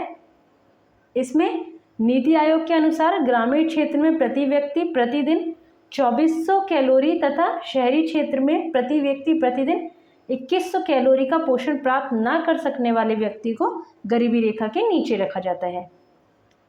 नेक्स्ट, जब कथन है, जब विकास दर ऊंची होती है शिक्षित बेरोजगारी भी बढ़ती है, और जिसका कारण है ऐसा तभी होता है जब व्यावसायिक शिक्षा की कमी होती है। तो ये बिल्कुल सही बात है, इसमें इसका कारण भी सही है, कथन भी ठीक है और इसका कारण भी सही है। व्यावसायिक शिक्षा की कमी होगी तभी शिक्षित बेरोजगारी बढ़ती है। सो करेक्ट ऑप्शन हो जाएगा इसमें, कथन और कारण दोनों सत्य हैं और कारण कथन की सही व्याख्या करता है, यानी कि ऑप्शन डी। नेक्स्ट, निम्नलिखित में से किस एक से समावेशित विकास को बढ़ाने की आशा नहीं की जा सकती। ऑप्शंस हैं, ए ग्रामीण विकास, बी कृषकों की पर्याप्त साख, सी राष्ट्रीय आय की ऊंची दर, या डी कृषि विकास। So correct option is option C, राष्ट्रीय आय की ऊंची दर समावेशित विकास को बढ़ाने के लिए इसकी आशा नहीं की जा सकती है, और बाकी तीनों ही ऑप्शन इसमें इसके लिए उपयोगी होंगे। अब राष्ट्रीय आय की जो ऊंची दर है ये क्यों नहीं होगा, क्योंकि अगर राष्ट्रीय आय की दर ऊंची होगी तो समावेशी विकास में सहायक नहीं होगी, क्योंकि समावेशी विकास ऐसा होता है कि समाज में नीचे रहने वाले व्यक्ति में भी समान अवसर उपलब्ध हों, यानी वो भी जो नीचे के तबके के लोग हैं वो भी योजनाओं का लाभ उठा सकें। तो इसमें ये जो राष्ट्रीय आय की ऊंची दर है ये इसमें सहायक नहीं होती है, तो इसका ये ऑप्शन सही हो जाएगा। नेक्स्ट, निम्नलिखित में से कौन सा सूचकांक भारत में गरीबी की तीव्रता की माप करने के लिए सर्वाधिक उपयुक्त है। ऑप्शंस हैं, ए लिंग असमानता सूचकांक, बी मानव विकास सूचकांक, सी मानव गरीबी सूचकांक, या डी बहुआयामी गरीबी सूचकांक। सो correct option is option D, बहुआयामी गरीबी सूचकांक भारत में गरीबी की तीव्रता की माप करने के लिए सर्वाधिक उपयुक्त है। नेक्स्ट, निम्नलिखित में से किस समिति की सिफारिश पर राष्ट्रीय एक्सचेंज स्टॉक की स्थापना हुई थी। ऑप्शंस हैं, ए फेरवानी समिति, बी निकोलसन समिति, सी सुब्रमण्यम समिति, या डी तेंदुलकर समिति। So correct option is option A Pherwani समिति, जो कि 1991 में बनी थी और 1992 में इसकी सिफारिश पर राष्ट्रीय स्टॉक एक्सचेंज की स्थापना की गई थी। नेक्स्ट, मुंबई स्टॉक एक्सचेंज में संवेदी शेयर सूचकांक की संख्या है। ऑप्शंस हैं, ए 25, बी 30, सी 50, या D 100। So correct option is option B 30। Next, share बाजार में चलने वाले कारोबार को नियंत्रित और विनियमित किया जाता है। ऑप्शंस हैं, ए आरबीआई द्वारा, बी वित्त मंत्रालय द्वारा, सी सेबी द्वारा, या डी एनएसई द्वारा। So correct option is option C SEBI द्वारा, यानी securities and exchange board of India द्वारा, जिसकी स्थापना 1988 में की गई थी और 1992 में इसको वैधानिक संस्था का दर्जा प्रदान किया गया था। इसका मुख्यालय मुंबई में है। नेक्स्ट, भारत में इरडा यानी IRDA निम्नलिखित में से किस कार्य को विनियमित करता है। ऑप्शंस हैं, ए बीमा व्यवसाय को, बी आयात निर्यात को, सी बैंकिंग व्यवसाय को, या डी पूंजी बाजार को। सो correct option is option A, banking व्यवसाय को एडा यानी कि insurance regulatory and development authority of India इसको रेगुलेट करता है। नेक्स्ट, भारत में किस उद्देश्य की प्राप्ति के लिए सिडबी की स्थापना की गई थी? ऑप्शंस हैं ए, कृषकों की सहायता के लिए, बी, लघु उद्योगों की वित्तीय सहायता के लिए, सी, बैंकों के नियमन के लिए, या डी, शिक्षा के लिए ऋण प्रदान करने के लिए।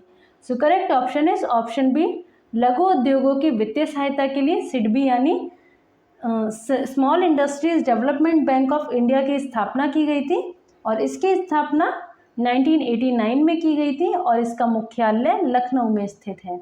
नेक्स्ट, सूक्ष्म लघु एवं मध्यम उपक्रमों की सहायता के लिए निम्नलिखित में से कौन सी हेल्पलाइन स्थापित की गई है? ऑप्शंस हैं ए, उद्यमी हेल्पलाइन, बी, सहायता हेल्पलाइन, सी, प्रोत्साहन हेल्पलाइन, या डी, उपयुक्त में से सभी। Options, so correct option is option ए, उद्यमी हेल्पलाइन सूक्ष्म लघु एवं मध्यम उपक्रमों की सहायता के लिए स्थापित की गई है। नेक्स्ट, भारतीय यूनियन ट्रस्ट का उद्देश्य है। ऑप्शंस है ए, लोगों की बचत को एकत्र करना, बी, अपनी आय का लाभ लघु विनियोजकों को प्रदान करना, सी, धन को संवर्धित करके औद्योगिक विकास को संवर्धित करना, या डी, उपयुक्त सभी। So correct option is option D, भारतीय यूनियन ट्रस्ट के ये सभी उद्देश्य हैं। नेक्स्ट, निम्नलिखित में से किस उपभोक्ता मूल्य सूचकांक को राष्ट्रीय सांख्यिकी कार्यालय यानी NSO द्वारा जारी किया जाता है?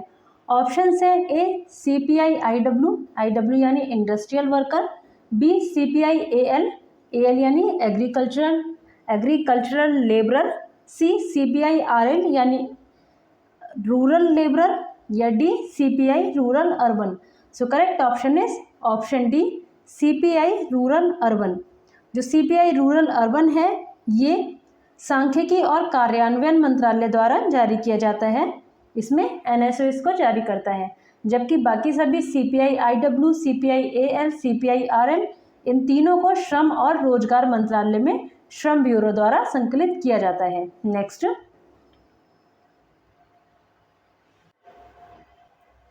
किसी अर्थव्यवस्था में मुद्रास्फीति के साथ बेरोजगारी दर में वृद्धि को क्या कहा जाता है?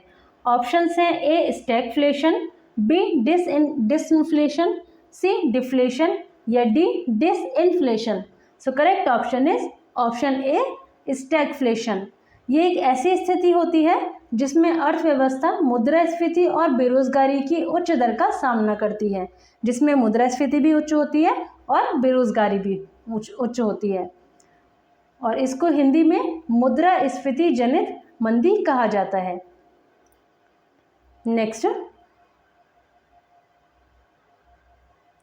निम्नलिखित में से कौन सा लागत जन्य मुद्रास्फीति यानी कास्ट पुल इन्फ्लेशन का कारक है? ऑप्शंस हैं ए, मुद्रा पूर्ति में वृद्धि, बी, कर में कमी, सी, सार्वजनिक खर्च में वृद्धि, या डी, मजदूरी दर में बढ़ोतरी। सो correct option is option D, यानी मजदूरी दर में बढ़ोतरी इसका कारक है। नेक्स्ट, निम्नलिखित में से किस वर्ग पर मुद्रास्फीति का सकारात्मक प्रभाव पड़ता है? ऑप्शंस हैं ए, ऋणदाता, बी, उपभोक्ता, सी, स्थिर आय समूह, या डी, उत्पादक। सो correct option is option D, उत्पादक पर इसका मुद्रास्फीति का सकारात्मक प्रभाव पड़ता है, उत्पादक और उद्यमियों पर। नेक्स्ट, किस वक्र के द्वारा मुद्रास्फीति और बेरोजगारी के मध्य विपरीत संबंध दर्शाया जाता है? यानी जब मुद्रास्फीति बढ़ेगी तो बेरोजगारी कम होगी, और बेरोजगारी बढ़ेगी तो मुद्रास्फीति कम होगी, ये इसका विपरीत संबंध है। तो ये दर्शाया है, ऑप्शंस है ए, फ्रीडमैन वक्र, बी, फिलिप्स वक्र, सी, फ्रीडमैन वक्र, या डी, फ्रेजर वक्र। So correct option is option B, Philip वक्र ने मुद्रास्फीति और बेरोजगारी के मध्य विपरीत संबंध को दर्शाया है। नेक्स्ट, मुद्रास्फीति की दर में किस वार्षिक वृद्धि को हाइपर मुद्रास्फीति कहा जाता है? ऑप्शन है 1 अंकीय, बी 2 अंकीय, सी 4 अंकीय, या डी उपयुक्त में से कोई नहीं। तो इसमें करेक्ट ऑप्शन हो जाएगा ऑप्शन सी 4 अंकीय। यानी 1000% के ऊपर जब बढ़ जाती है इस मुद्रास्फीति तो उसको हाइपर मुद्रास्फीति कहते हैं, यानी कि हाइपर इन्फ्लेशन कहते हैं। जो इसकी सबसे खराब स्थिति होती है उसमें जो प्रभावित देश होता है उसकी राष्ट्रीय मुद्रा का मूल्य लगभग 0 हो जाता है, जिससे जो भी उसकी करेंसी होती है वो सब बेकार हो जाती है। और इस टाइम पे जब ये ऐसा सब कुछ हो रहा होता है तो वहाँ के लोग सोने और चांदी में व्यापार करना स्टार्ट कर देते हैं। और ऐसे ही जो पहले वाली जो प्रणाली थी वस्तु विनिमय प्रणाली, उसका भी प्रयोग करना स्टार्ट कर देते हैं।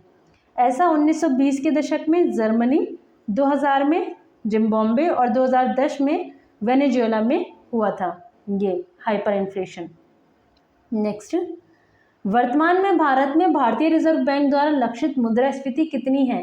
ऑप्शंस हैं ए 3%, बी 4%, सी 5% या D 6%। So correct option is option B 4%। Next, देश का प्रथम पर्यावरण अनुकूल शेयर सूचकांक ग्रीनएक्स किसके द्वारा जारी किया जाता है? ऑप्शंस हैं A national stock exchange, B Bombay stock exchange, C over the counter exchange of India या D India INX। So correct option is option B Bombay stock exchange द्वारा ग्रीनएक्स जारी किया जाता है, जो कि प्रथम पर्यावरण अनुकूल शेयर सूचकांक है और इसको इसने 2012 में जारी किया था और इसमें कुल 25 कंपनियों के शेयर शामिल हैं। नेक्स्ट, जिन शेयरों का क्रय विक्रय नियमित रूप से प्रतिदिन शेयर बाजार में होता है ऐसे शेयर कहलाते हैं। ऑप्शंस हैं A right share, B active share, C bonus share या D contrarian share. So correct option is option B, ऐसे शेयरों को एक्टिव शेयर कहा जाता है। नेक्स्ट, मौद्रिक नीति के तहत रिजर्व बैंक द्वारा प्रयुक्त गुणात्मक साख नियंत्रण के उपायों में कौन सा शामिल नहीं है? ऑप्शंस हैं ए नैतिक दबाव, बी प्राथमिकता क्षेत्र के लिए ऋण, सी सीधी कार्यवाही या डी तरलता समायोजन सुविधा। सो करेक्ट ऑप्शन है तरलता समायोजन सुविधा यानी LAF, लिक्विडिटी एडजस्टमेंट फैसिलिटी। इसको परिमाणात्मक साख नियंत्रण के अंतर्गत रखा गया है, जबकि नैतिक दबाव, प्राथमिकता क्षेत्र के लिए ऋण और सीधी कार्यवाही ये तीनों ही गुणात्मक साख नियंत्रण के अंतर्गत शामिल हैं। नेक्स्ट,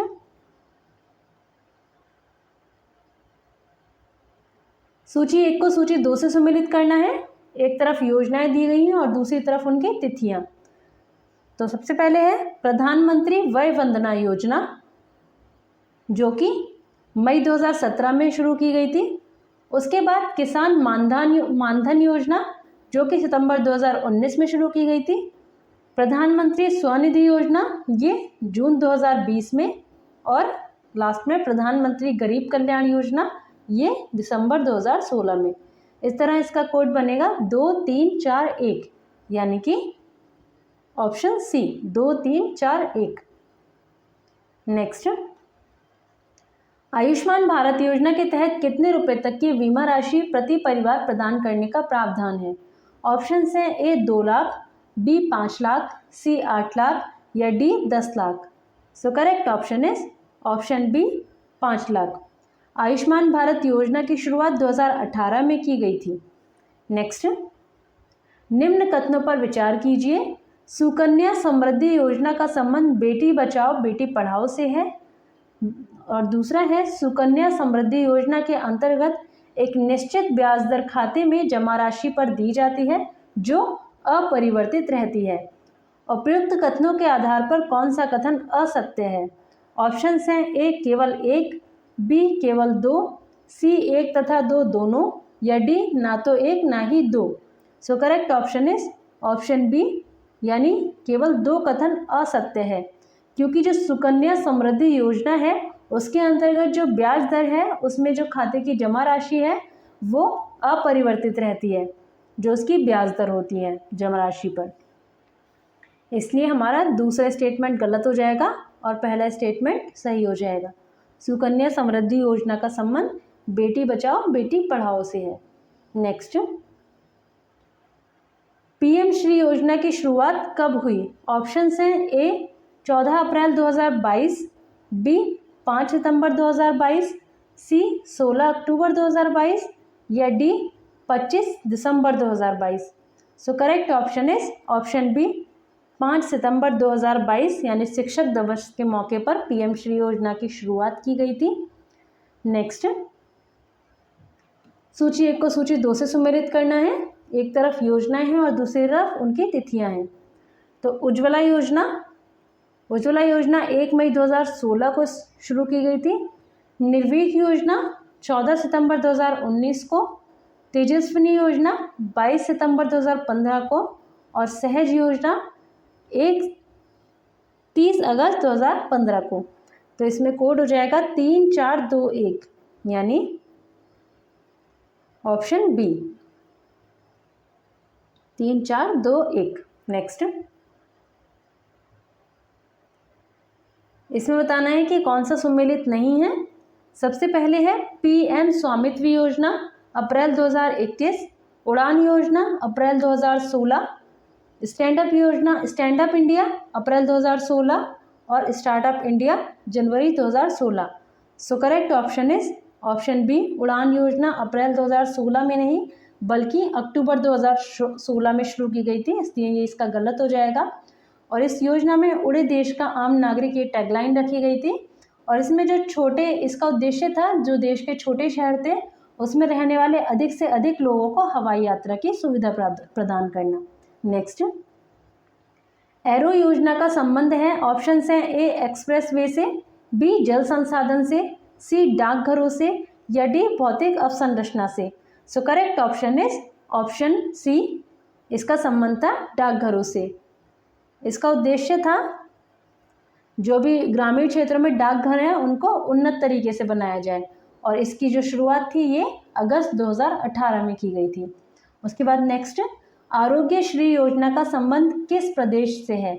ऑप्शंस हैं ए मध्य प्रदेश, बी असम, सी उत्तर प्रदेश या D Maharashtra. So correct option is option C, Arogya Shri योजना का संबंध उत्तर प्रदेश से है।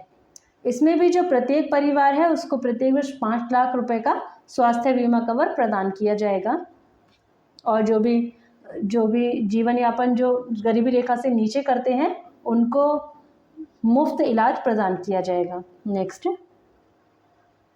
जल जीवन मिशन शहरी से संबंधित निम्न कथनों पर विचार कीजिए। पहला कथन है शहरी स्थानीय निकायों में सार्वभौमिक जलापूर्ति करना। दूसरा है 2.86 करोड़ परिवारों को नल कनेक्शन देना। और उपयुक्त कथनों के आधार पर निम्न में से कौन सा विकल्प सही है। ऑप्शंस हैं ए केवल 1, बी केवल 2, सी 1 तथा 2 दोनों और डी ना तो 1 ना ही 2। So correct option is option C, इसमें हमारे दोनों ही कथन सत्य हैं। नेक्स्ट, निम्न में से कौन सा युग्म सुमेलित नहीं है। ऑप्शंस हैं ए जननी सुरक्षा योजना अप्रैल 2005, बी जन श्री बीमा योजना अगस्त 2000, सी अटल पेंशन योजना जून 2015 या डी सौभाग्य योजना सितंबर 2019। सो correct option is option D सौभाग्य योजना सितंबर 2019 में नहीं बल्कि सितंबर 2017 में शुरू की गई थी, इसलिए ये युग्म गलत हो जाएगा। नेक्स्ट,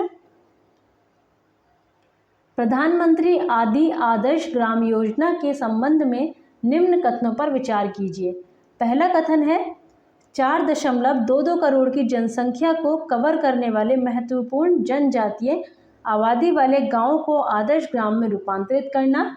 दूसरा है यह योजना विकास के 8 क्षेत्रों में प्रमुखता से कमियों को कम करने की परिकल्पना करती है। नीचे दिए गए कूट के आधार पर कौन सा कथन सत्य है। ऑप्शंस हैं केवल 1, बी केवल 2, सी 1 और 2 दोनों या डी ना तो 1 ना ही 2। तो इसमें हमारे दोनों ही कथन सही हो जाएंगे यानी करेक्ट ऑप्शन हो जाएगा ऑप्शन सी। इसमें जो 8 प्रमुख क्षेत्र हैं वो हैं सड़क संपर्क, विद्यालय, आंगनवाड़ी केंद्र, स्वास्थ्य उपकेंद्र, दूर संचार संपर्क, पेयजल सुविधा, जल निकासी और ठोस अपशिष्ट प्रबंधन। नेक्स्ट,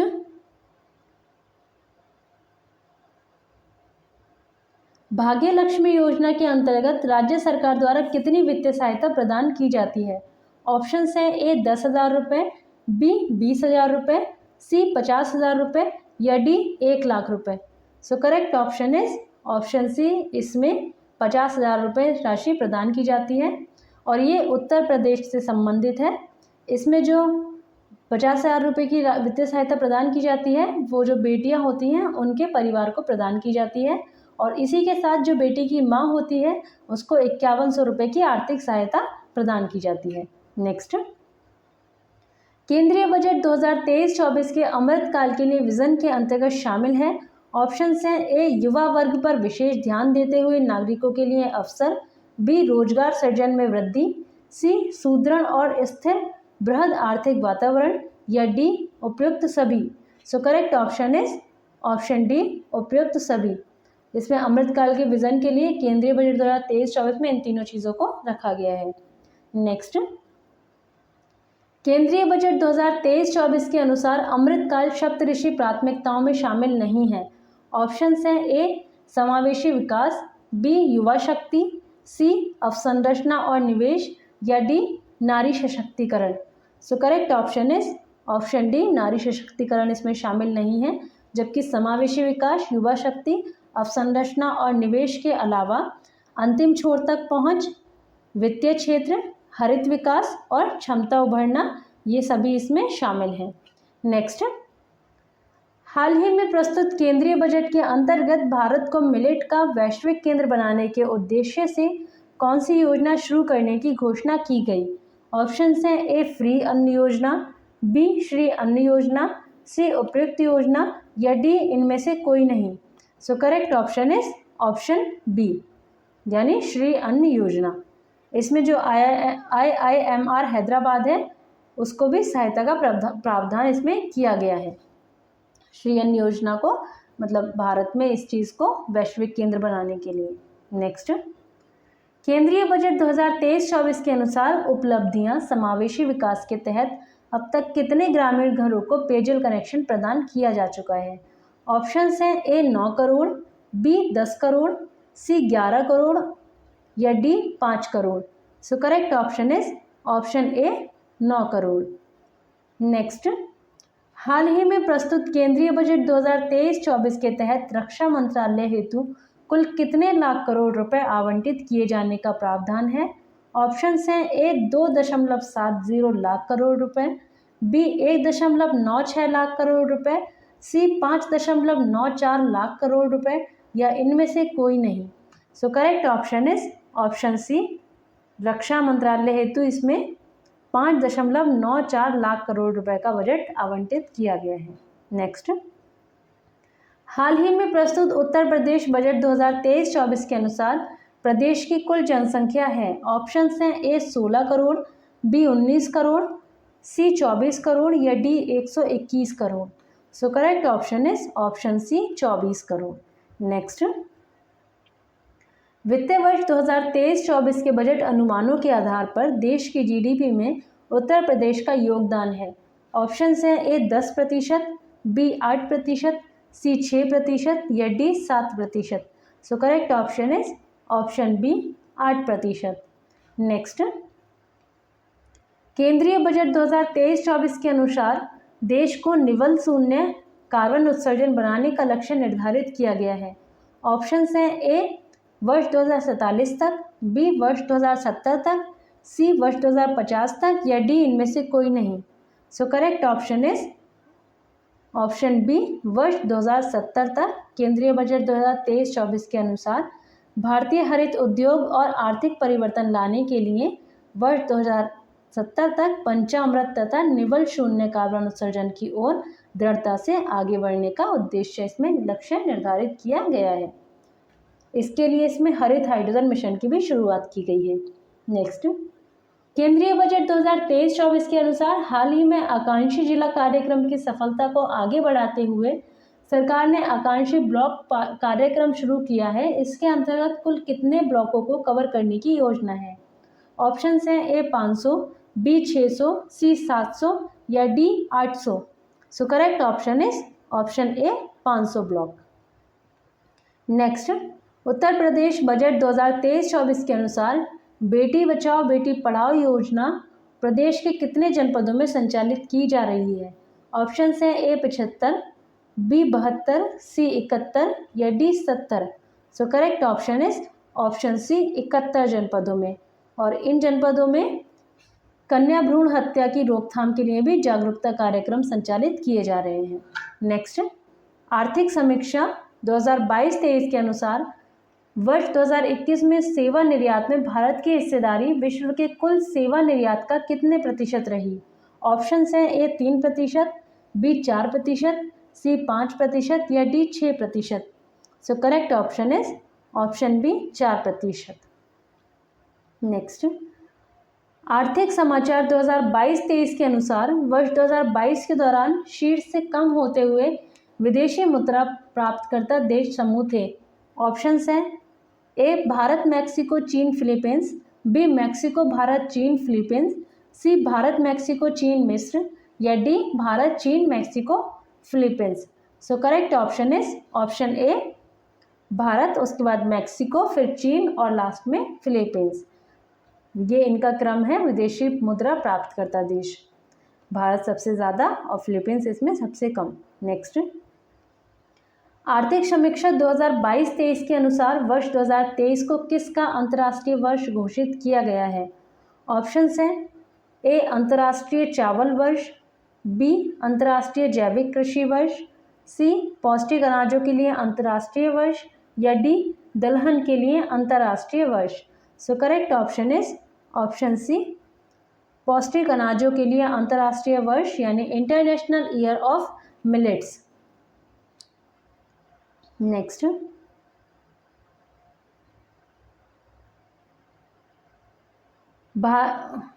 निम्नलिखित कथनों पर विचार कीजिए।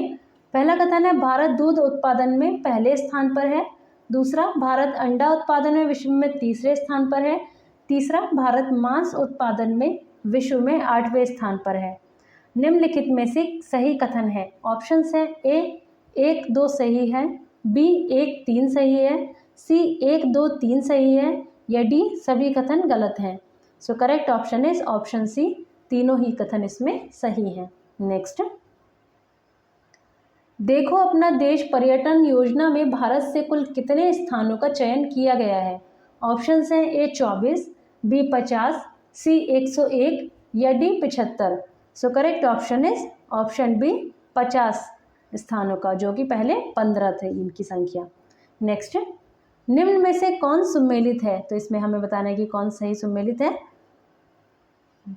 तो इसमें पहले दे रखा है नाबार्ड की स्थापना 1982, क्षेत्रीय ग्रामीण बैंकों की स्थापना 1985, 6 बैंकों का राष्ट्रीयकरण 1980। उपयुक्त में से सही कूट का चयन करें। ऑप्शंस हैं ए केवल 1 और 2, बी केवल 1 और 3, सी केवल 2 और 3 या डी तीनों सही। So correct option is option B 1 और 3 इसमें सही हो जाएगा। जबकि दूसरा, क्षेत्रीय ग्रामीण बैंकों की स्थापना 1985 में नहीं बल्कि 1975 में की गई थी, इसलिए दूसरा इसमें गलत हो जाएगा। So correct option is option B. Next, बहुआयामी निर्धनता सूचकांक में कितने संकेतकों को शामिल किया जाता है? ऑप्शंस हैं ए 3, बी 5, सी 7 या D 10। So correct option is option D, 10 संकेतक होते हैं। इसमें 3 आयाम होते हैं जो कि होते हैं स्वास्थ्य, शिक्षा और जीवन स्तर। नेक्स्ट, निम्न को सही कालक्रम में व्यवस्थित करिए। ऑप्शंस हैं सबसे पहले योजना आयोग, उसके बाद राष्ट्रीय विकास परिषद और प्रथम पंचवर्षीय योजना की शुरुआत। नीचे दिए कूट में सही विकल्प को चुनिए। ऑप्शंस हैं ए 1, 3 और 2, बी 1, 2 और 3, सी 2, 1 और 3 या डी 2, 3 और 1। तो इसमें पहले देख लेते हैं।